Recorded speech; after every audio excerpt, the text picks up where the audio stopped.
هاخد ابن عمي واتغطى بكمي. هقرا من الكتاب المكتوب بالظبط، المعنى مجازي.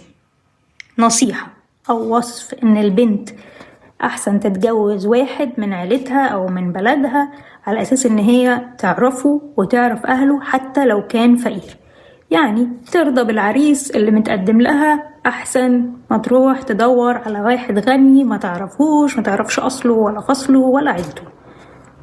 مع الكلام ده ولا لأ؟ ومع أصلا إن البنت طول الوقت تدور على عريس غني بس؟ هو الغني دي أهم حاجة ولا من وجهة نظركم ممكن يكون في حد شايف إن الغنى أهم حاجة؟ يا ترى إيه رأيكم؟ الغنى ولا الشخصية ولا الأفكار ولا الطيبة ولا الحنية ولا كلهم بس مترتبين؟ أنهي أول حاجة؟ أخد ابن عمي واتغطى بكمي. أنا شخصيا مش مع المثل ده، مش عشان فقير وغني، لكن عشان ما أخدش ابن عمي أصلا. يعني إزاي أتجوز حد زي أخويا؟ إزاي؟ عربي بالعربي.